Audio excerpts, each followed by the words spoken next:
Well, judging by the World Champs in Yorkshire this weekend, it was pretty much like this, I think. Wow, I've not seen it like this for, well, ever. Well, a few years. Yeah, it has been worse. It has been up to overlapping the wall. Really? No, that was about 7 or 8 years ago, I can't remember. Blimey. But this, yeah, I haven't seen it quite as high as this for a few years. Yeah. I'm just wondering if I can normally go along the hill path. I'm just wondering if it'd be up and over that. No. Shouldn't be. No. No. Okay. Good. Otherwise I should have bought the Oh, mud you guard. mean down by the woods? Yeah.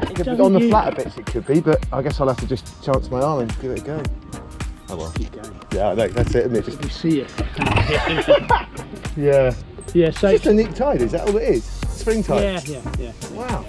Bonkers. Wow. Yeah. Well, there you go. Quite funny. It really is. Have a good day, man. Yeah.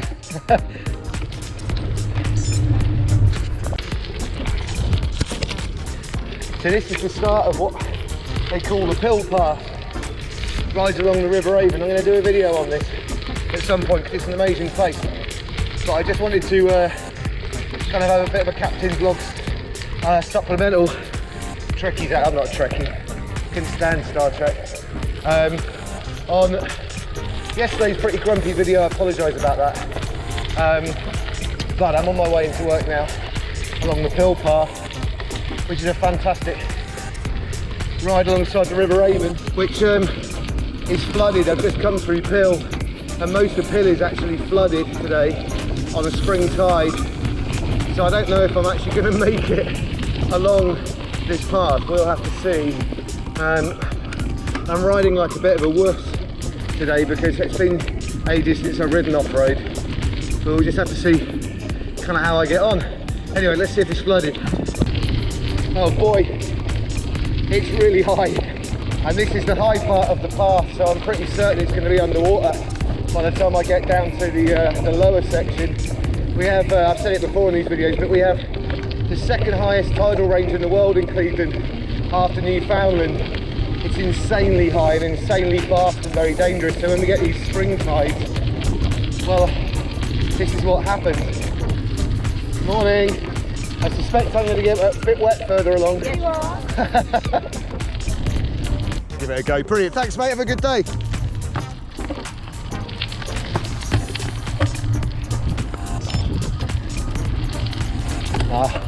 I just chatted to another guy on a cross bike who's ridden from Bristol, and he said there's two patches that are pretty bad, but they're both rideable. It looks like it's going to be coming over my bottom bracket, which is a little bit of a shame because I've just had the bike serviced by Robin. I'm going to do a video about actually. Robin's got a brilliant workshop in Bristol. He's worked at the Olympics for Shimano and stuff like that. Fabulous mechanic.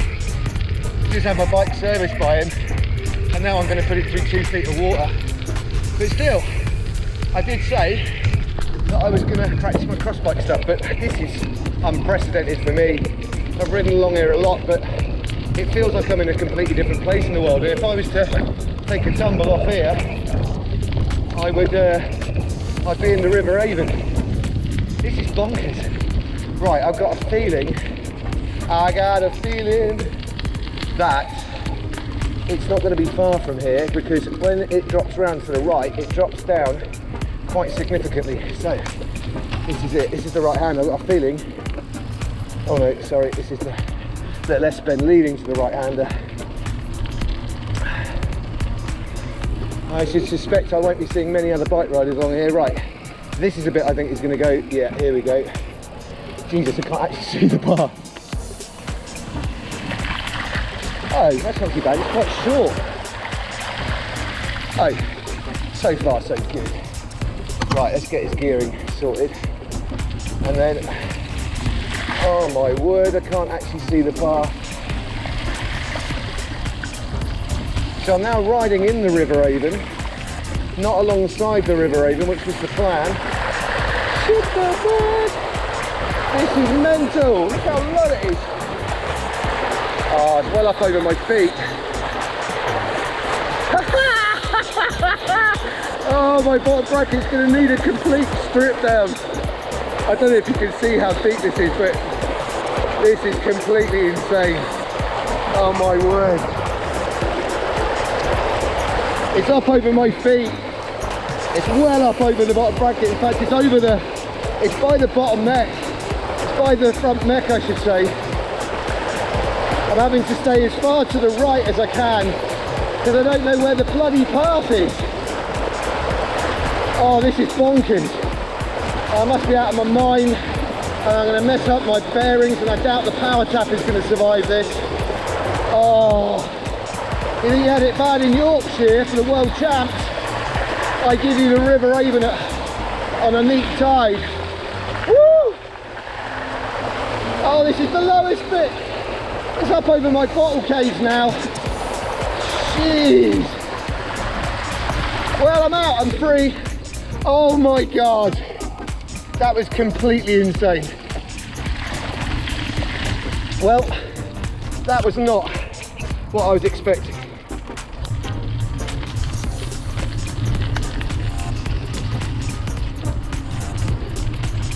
Well, this is a bit more like it. It's like a little bit of normal cross bike riding. He's put a bit of power on going up this bit because it's a bit slippy and slidey, but got to stay in the saddle because otherwise you start to lose traction. Oh, well, that was a little damp, to say the least, and we'll have to see. You know what the time is. I'm running late to get into work. It's 20 to 10. It should be all right. So I think there's another patch that I'm going to get soaked under, and we'll just have to deal with it because there's another low section coming up, and well, can't exactly remember where it is. All these leaves making it pretty slippy on these rocks underneath. Well, I guess I'm kind of doing the video on the pill path now, so maybe I just stick with doing it now rather than doing it in the future. This path runs alongside the opposite side of the river, Avon, to the Portway. So you may or may not be able to hear over there, which is the main kind of A road into Bristol from the M5 from Avon mouth, and it gets pretty busy around rush hour, and it's a lovely ride along here. You come across runners and dog walkers and other bike riders. It's just good fun in the winter to get off the road, practice a little bit of cross bike handling. Nothing too mental along this path. It is obviously pretty too severe to ride on road wheels. Here's another bike rider. Let's ask how he got on. It's pretty bad that way, dude.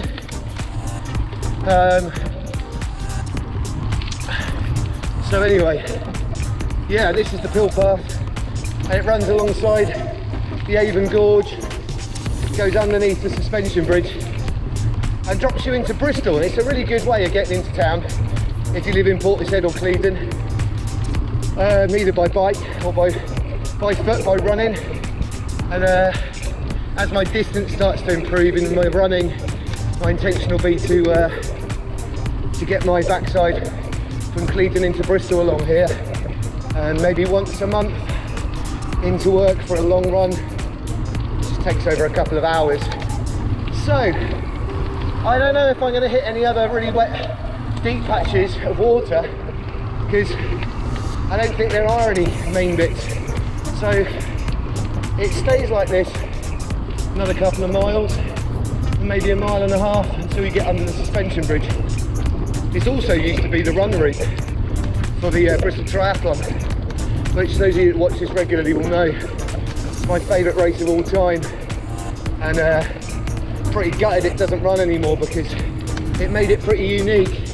The bike went out on the Portway, the other side of the road, for 5k, turned around and came back. It did that 4 times, and it was flat and it was fast and there was loads of room.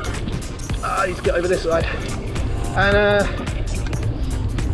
yeah, they've decided that it's not going to run anymore, I don't think. I mean, they kind of make noises about there being a different race, but it is the circumstances and the location that make it what it is. And it's quite unusual because you could kind of consider this to be a bit of a trail run. I mean, it's not really a trail run, but you could consider it that. Obviously in the summer it's much drier than this. Here we go, here's the next section. Let's get our gearing back up again. The trouble is, you just don't know what the bloody hell's underneath these. This is a bit of a better section. It's not so bad. It's just like a big puddle, or what me and the kids call a floodle. Yeah, that's not so bad. That I can cope with. I mean, the river is still super high, and the tide should be going out now. Judging by the time, most people around Cleveland and Portishead kind of have a rough idea of when high and low tide are going to be, because you see it every day. So you kind of have a rough idea of when you're going to get high water and low water, because it's so wildly different. I mean, this you can see right the way down to the riverbed when it's at low tide along here. Must have been bonkers back in the day when it was a busy shipping port, and you'd have ships coming up and down this river all day. I mean, it was a hugely important port, but because it was so tidal, the ships had to time their entry into Bristol Harbour perfectly, because otherwise they couldn't get the boats up the River Avon because the tide was so low. And that's where the term ship shape in Bristol fashion came from. They devised a method of mooring the boats to the side of the harbour when the tide was low, that actually effectively strapped the boat to the harbour wall and held it up when there was no water. And that's where the term comes from. And then many years later they built the floating harbour. I'll show you where those gates are. I've shown it on a previous video, but they built a floating harbour, if memory serves, it's around about the 1800s, and turned it into a floating harbour that meant that the boats inside the harbour walls didn't need to tie themselves off. They could just stay in the high water even when it was low water on the River Avon. As you can see, no ships would have had any problem at all going up the River Avon at this point today with a tide like this. It would have been mental with all the tall ships and all the square riggers going along here.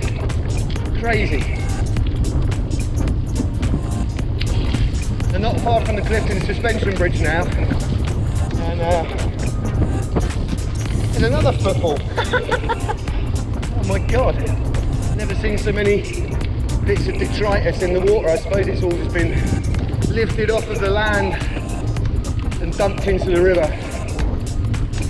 Don't use plastics, kids, it ends up in my river. So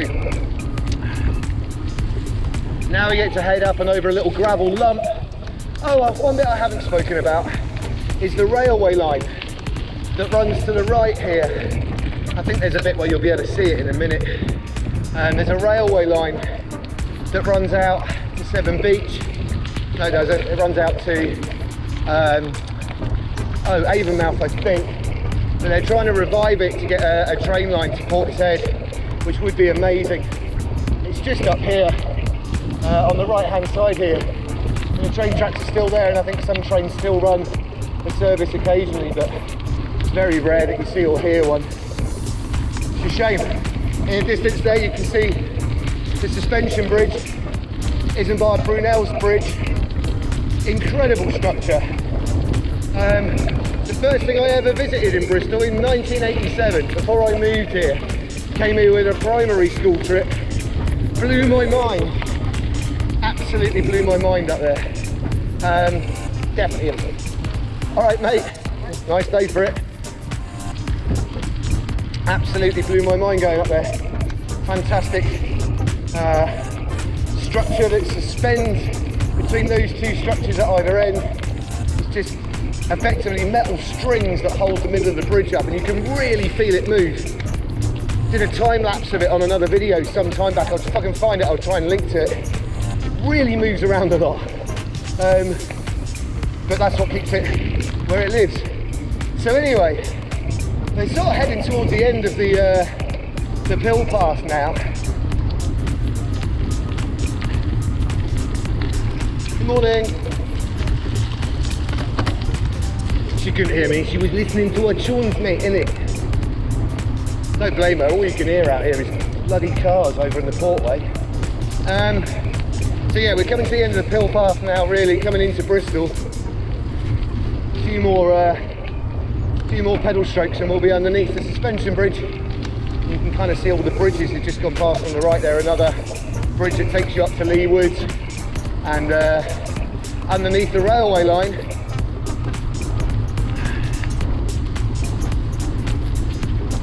I should have put a decent mic on for this. I didn't realise I was going to be talking for so long. I'm not quite sure I was going to go through quite such incredible river, so I hope the audio's come out okay. Apologies if it's not so great. I have got my proper mic with me, I should have put it on. Anyway, so this is the bit that goes under the bridge. So this is the rock face on the right here that they used to build the, what's the word, pillions? Not pillions, plinths I guess, that the bridge held up by. Proper, absolutely proper. Brunel was a nutter, way ahead of the game. So you can see in the distance here now is the harbour side. It looks so strange with the river being so high, it really does. It looks like a different place. Here we come in, I don't know if you can see it because it's on a GoPro. And it's such a wide angle lens on it, but those brick buildings in the distance, those red brick buildings, you see two of them, there are actually three. There's another one to the right of it, are the bonded warehouses. And they're lettered A, B and C, A being the oldest one, C being the newest one. And they're now used for storage and the archives for Bristol City Council are in one of them, along with the Create Centre, which is where the registration for the Bristol Triathlon used to be. But they were originally built as bonded warehouses for all of the ships that are coming in. Now, I don't know if you can see this, but actually there should be a harbour gate there, but you can't see it. It's actually, do you know what? I know I'm going to be late for work, but I'm going to go down here and have a look, because you can't see them. It's topped over the top of the lock gate. So this is what they call the Cumberland Basin we're coming up to now. And this is the start of where the floating harbour design came in. You got the Plimsoll Bridge, which was a newish addition, I think it was in the 60s, swing bridge that was named after Plimsoll, Samuel Plimsoll, who, if you look on the side of a boat and you see a circle with a line through it, that's the Plimsoll line. That's why trainers are called Plimsolls sometimes, because they have that white line along the awning. And basically that line is to tell the authorities if a boat's overloaded. If you can't see the Plimsoll line on a boat, don't get on it. And that's what this swing bridge we're going to go past in a minute is named after Samuel Plimsoll. And then we're going to head into the Cumberland Basin, which is the start of the floating harbour. We're going to go across Ashton Bridge first. So let me take you around this way. So this is this old metal structure in front, the grey one. You can see in the distance where the river's just underneath it. It's called the Ashton Bridge. It's now a bus bridge. It used to be a railway bridge back in the day. It goes between two of the bonded warehouses. I'll show you the third one in a minute. The third bonded warehouse is directly in front there, poking above the trees. And then we're going to go between the two other bonded warehouses along here. Now, this is Ashton Bridge. It's closed for ages. It made a nightmare trying to get to work when this bridge was shut. And there's one of the other bonded warehouses. Third one on the left, and we're going to swing to the left now.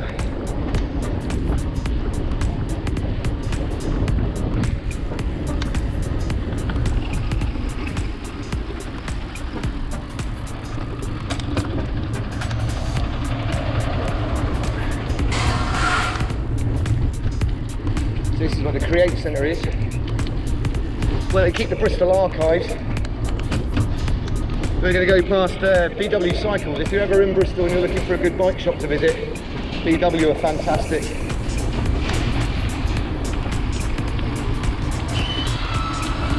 Right, chaps. So then right in front of you, that's the Plimsoll Bridge. And then going to take a right here and head onto the section of the Cumberland Basin that holds the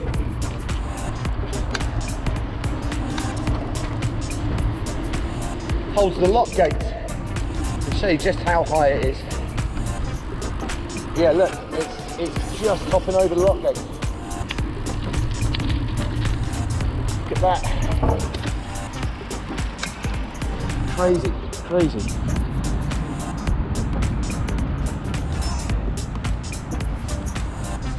So there we have it. And that's pretty much the ride in from Pill with the flood. Don't know how interesting that really is. A little bit of history about Bristol. It's an extra little video for this week.